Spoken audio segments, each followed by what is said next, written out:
Dear brothers and sisters in Islam, 2 weeks ago, on Friday, June 3rd, a good Muslim passed away. The famous boxer Muhammad Ali. He passed away. And I'm not going to talk about Muhammad Ali, the boxing legend, the only boxer to ever win the heavyweight championship titles 3 times. I'm going to talk about Muhammad Ali, the Muslim, the side that's of interest to us. Muhammad Ali was the best ambassador for Islam. In many ways, he was a hero for the Muslim community. He did not hide his Islam. He made it very clear to everybody that he is a Muslim. There is so many athletes and actors that are Muslim, but that they hide it. He didn't. He made it known to everybody. And he was proud to be a Muslim. And Ali became a symbol and a spokesman for the black community and the Muslim community. His journey with Islam started in the early 60s when he met Malcolm X, who is an activist converted to Islam. And he introduced him to Islam. And after Muhammad Ali won his first heavyweight championship title in 1964, he became a Muslim and announced he is a Muslim. And he changed his name from Cassius Clay to Muhammad Ali, to be a Muslim, even in appearance. He wanted everything to be Muslim about him. When he became Muslim, he knew that Allah subhanahu wa ta'ala is going to test him. He knew that. He's going to test, is he a real Muslim or is it a publicity Muslim? Of course, Allah knows his heart, but he wanted to test him.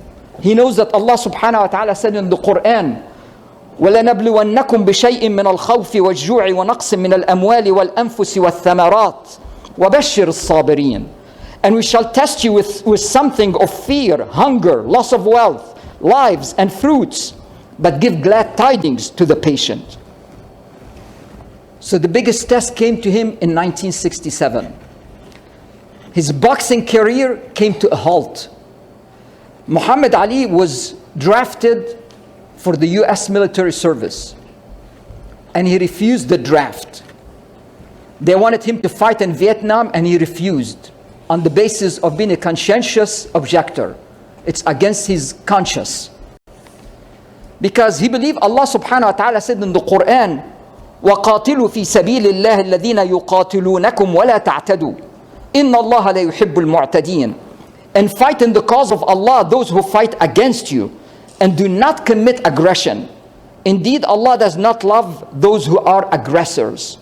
He believed the war in Vietnam is aggression. And he believed that the war is against the teaching of Islam, of the Holy Quran. And he said Islam is a religion of peace, and that he has no desire to engage in combat with those who have done him or his family no harm. Why would I go and kill people that didn't harm my family, myself, my community? Why do I go and kill them? So he refused to go, refused to accept the draft. The whole system, the government, and all the system, they decided to make an example out of Muhammad Ali. So he went on trial in 1967. And the jury deliberated for 21 minutes only, and they found him guilty. And the verdict was $10,000 fine, 5 years in jail, and they took his passport as well. And immediately, the boxing industry supported the government. We're going to make an example of him. So they took away from his championship title and took away from him his boxing license. The only thing that he can earn a living from boxing, they took away his license. He cannot fight. So he appealed. And in order to appeal, he had to put in a bond, a huge amount of bond, unusually high. But he posted the bond so he can stay free until the appeal comes. He became in a very difficult financial situation, very hard. He knew this is a test from Allah. Things were dark, no money. He needed the money. He doesn't have any money. because he didn't make any money at all. And in addition, he was paying an expensive team of lawyers. So he had no money at all. As a matter of fact, at some point, he had no money to buy gas for his car. They wanted to make an example of him. But he is a Muslim, and he is Muslim in heart. He didn't say, wait a minute, Allah, that's not the deal. My deal, I became Muslim, so I become rich and everything is going to be easy and beautiful. He didn't think that. He didn't say, wait a minute, I'm suspended from boxing in the best years of my life. This is the time I can make the most money. I'm the best shape. I'm young and all of that. Why don't I become Muslim 10 years later? No. He is a true Muslim. And he accepted all of that. But he knew as well that Allah subhanahu wa ta'ala says, وَمَنْ يَتَّقِ اللَّهَ يَجْعَلْ لَهُ مَخْرَجًا وَيَرْزُقْهُ مِنْ حَيْثُ لَا يَحْتَسِبُ وَمَنْ يَتَوَكَّلْ عَلَى اللَّهِ فَهُوَ حَسْبُهُ. And whoever obeys Allah, He will make for him a way out of difficulties and will provide from him from ways where he does not expect. And whoever relies upon Allah, then He is sufficient for him. He believed that. So Allah subhanahu wa ta'ala opened a small window for him. What happened at that time, the Vietnam War was very unpopular, particularly with young people, college students. So college student, they considered Muhammad Ali as a symbol against war. So they started to ask him to come and give lecture in universities. Sometimes as little as $1,500. But he traveled all over the country giving lectures to talk to them about the mistake of war, and it's against the Muslim religion, it's against peace, all of that. He traveled all over the world. And you know what? Whenever he was paid, the first thing he did, he looked for a Western Union, and he will wire transfer some money to his father and mother, who are not Muslims. And whatever is left, he will send it to his wife and children. He did that because Allah subhanahu wa ta'ala said, وَبِالْوَالِدَيْنِ إِحْسَانًا. And that you be kind to parents. Allah didn't say if they are Muslim. He said, be kind to your parents, period. Whether they are Muslim, atheist, Christian, whatever it is. And He knows that. So He put them as a priority. He wire transfer to them first, and whatever is left to his wife and children. And you know, despite his financial difficulty, he never lost courage. He was always courageous. He never felt bad. And in addition, he never had any regret. Many times, newspaper reporters will ask him, should you do it different? And his answer was, if I go back over again, I'll do it the same way. Never hesitated. Didn't say, it's 3 years. 3 years, I'm not making money. I could have been making millions. Not just in boxing, but in advertisement, endorsement, all of that. He didn't say that. He accepted what Allah subhanahu wa ta'ala gave him. And it was his best 3 years in his career. Then Allah subhanahu wa ta'ala opened a big door for him. In 1971, the Supreme Court reversed Ali's conviction. It was reversed. And he became free to box again and all of that. And he started to go back into boxing and make a lot of money. Some of the things that he said that shows his Islam, he said, I am blessed by God to be recognized as the most famous face on the earth today. And I cannot think of nothing better than helping God's creatures, or helping poverty, or good causes, where I can use my name to do so. He didn't consider that being a Muslim, you are a selfish person. All I care about is me. No, he knew you're a Muslim, you have a duty. Allah placed you on earth, not just for yourself, but for everybody around you. You can touch the life of everybody around you, make their life a little bit better. And he understood that. And he dedicated his life to do that. As a matter of fact, he established Muhammad Ali Parkinson Center in Arizona. And he raised for Parkinson research more than $100 million by himself. $100 million. And in addition, he supported Special Olympics. Olympics for the disabled. He was supporting them and doing everything he can. He supported the Make a Foundation organization that give wishes to children who have, diseases, terminal diseases and serious diseases, and many other foundations. In 1990, using his name recognition power, before the first Gulf War, Saddam Hussein took prisoners, 15 American citizens, and he had them in his jail. He traveled over to Baghdad, and he sat with Saddam Hussein and talked to him and convinced him to release the 15 hostage and bring them back with him on the plane. None of the 15 was a Muslim. But that doesn't matter. That's what Islam is about. When you can help, you help. It doesn't matter if the person is Muslim or not Muslim. He understood that. And then he understood that Allah subhanahu wa ta'ala said, إن تبدوا الصدقات فنعما هي وإن تخفوها وتؤتوها الفقراء فهو خير لكم. If you give charity openly, it is well. And if you hide it and give it to the poor, it is better for you. So he was always willing to do charitable work. Always. Whenever anybody comes to him asking for charitable effort, he will do it. On one condition: no cameras, no reporters.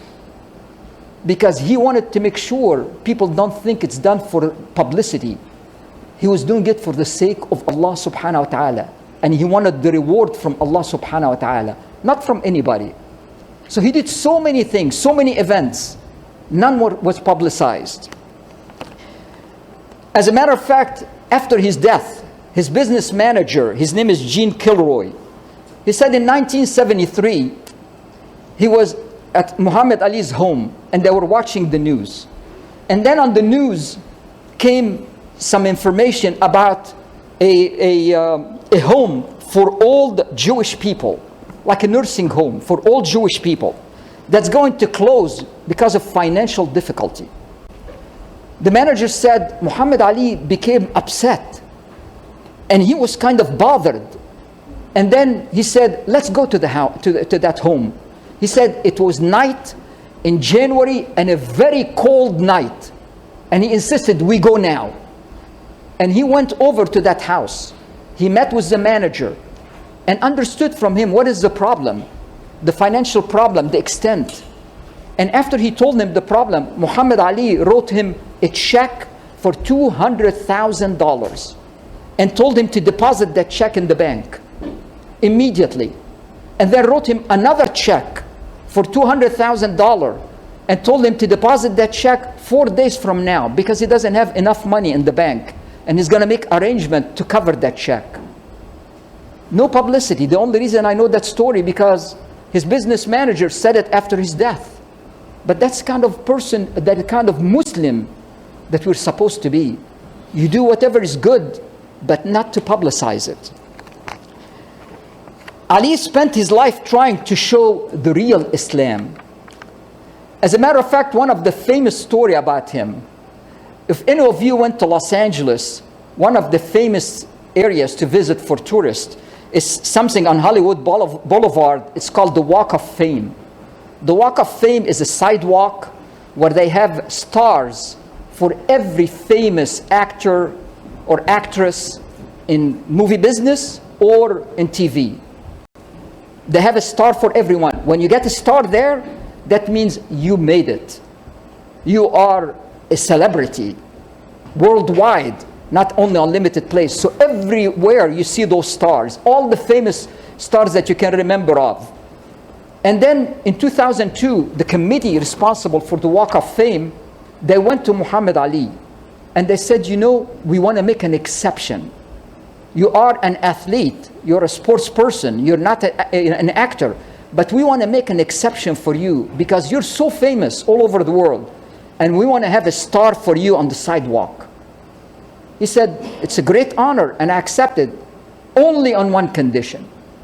They said, what is the condition? They thought he was going to be jumping up and down. You're so famous now. You're an exception. Everybody's going to talk about you. He said, only one exception. He said, what is it? He said that my star will not be on the sidewalk will be on a wall. They said, why? He said, because my first name is Muhammad, and that's the name of our Prophet, and I refuse to have the name of our Prophet on the sidewalk, people walking on it. And if you go to Hollywood, to Hollywood Boulevard, the only star that's on a wall is Muhammad Ali's star, because he's a true Muslim. He didn't care if they don't say, no, we're not going to put the star. It doesn't matter. What he cares about is Islam. It comes first for him. More than fame, more than money, more than power. Islam comes first. And you know, one of the things he said, he was never bitter because he got inflicted with Parkinson. Parkinson is a very tough disease, very hard. And it ended his career, and he got inflicted with it. But look at the way he's accepting what Allah's testing him with. He said, maybe my Parkinson is God's way of reminding me of what is important. He didn't say, why did he do that to me? I was good to Islam. I was doing everything. I'm a good Muslim. Why did you do that to me? No. He said, maybe Allah wants me to remember other things, to focus on other things. And in the funeral was last Friday. And in the funeral, one of the speakers was the famous comedian Billy Crystal. And Billy Crystal, he came and told a beautiful story about Muhammad Ali. He said they were very close friends, he and Billy Crystal. And he said one time Muhammad Ali said, why don't you come in the morning? I'm going to be in that country club running and exercising. Come and join me. A very fancy country club. So Billy Crystal, he said, I cannot run there. It's a restricted club. They do not allow Jews to get into that club. So Muhammad Ali became very angry. He said, I'm a black Muslim and they let me run there. I will never run there again. And he never did. Never. It was close to his home. It was more convenient for him. And it was a prestige, the fanciest, country club. He goes there and they treat him like royalty, like a king. But if you are going to discriminate, I will never be there. Because he believed you cannot fight injustice against any group, whether you're black or you're Muslim. You cannot fight injustice against one group and you accept injustice against another group. Either you fight injustice wherever you see it, or it doesn't work. And that's what he did. He was fighting injustice anywhere, against any group, not only against black or Muslims. So what I'm talking about, it makes you sound like, is he an angel? No. He was a human being like us. He had sins, and he had all kind of mistakes he did, like every one of us. But the difference is, he did more to Islam than most Muslims. That's the difference. Islam was a priority for him, was number one. And even after his death, he died. But he made arrangement. He wanted to educate people all over the world about Islam, the religion of peace. So he insisted that his funeral be called janaza, which is the Muslim word for funeral. So I heard it on the news saying the janaza of Muhammad Ali. It was written in the newspaper, the janaza of Muhammad Ali. Insisted it be called janaza. He insisted that live on TV, when they're showing his funeral, they do the funeral prayer on his body so everybody can see in the world Muslim praying. And he insisted that his grave will have only a simple marker, because he said this is Islam, the way we are buried. We don't have any fancy marble things and all of that. Just a small marker saying his name. And it was beautiful. I watched it on TV, on CNN. It was really beautiful. I was listening to people chanting, Allahu Akbar, Allahu Akbar. And for a long time, this is the first time I hear people saying Allahu Akbar, and the TV mentioning it in a positive way, not in a negative way. It was so satisfying to see that. And the news anchor at the end of the funeral, he was very emotional at the end of it. And he said it was a beautiful ceremony, beautiful funeral. And he said, it is nice to see how peaceful is Islam. One person made a change in the way people see Islam. I was so happy with what I saw. That was on Friday, last Friday. And then Sunday came. And then I hear the Orlando shooting. That terrorist person who killed 49 innocent people and wounded more than 50 other people. And I look at that and I said, wait a minute, what is going on? That person, some people that commit terrorist act, they think they are doing that because when they are go in front of Allah, He's going to open the doors of heaven and say, walk in, you're going to go to heaven. How can they think about that? They have to think twice. Because what they are doing by those terrorist acts, they are making people hate Islam, hate Muslim. And some people act on that hate. So when you see a sister walking on the street wearing a hijab or in a store and somebody harass her, on the day of judgment she's going to stand in front of Allah subhanahu wa ta'ala and ask Him, Allah, I want justice. And He's going to get it from that terrorist that caused people to hate Muslim and act upon it. When somebody go and apply for a job and they refuse to give him the job because his skin is a little bit dark and they think maybe he's Muslim, he look Middle Eastern, so we're going to turn him down. He's going to stand in front of Allah subhanahu wa ta'ala on the day of judgment and ask Him for justice, and Allah is going to give it to him from that person because he made those people hate Muslims because of his action. So if they think they are going to heaven, they better think again. Because there will be many people standing in front of Allah subhanahu wa ta'ala asking for justice against that person. Muhammad Ali was named many things. He was called the champ. He was called the legend. He was called sportsman of the century. He was called the greatest. But I have no doubt that Muhammad Ali, the name that he would love the most, is the good Muslim. Because that's what he was. And he was one person. He was in a mission by himself. He didn't have an organization around him. And one person made a difference. He made people accept Muslim and accept Islam. Respect Muslim and respect Islam. Compare that to that terrorist who made people hate Muslim and hate Islam. Disrespect Muslim and disrespect Islam. That's the kind of person he was. So brothers and sisters, be like Muhammad Ali. Be an ambassador of Islam. Make sure that your actions will make people respect and admire Muslims and Islam.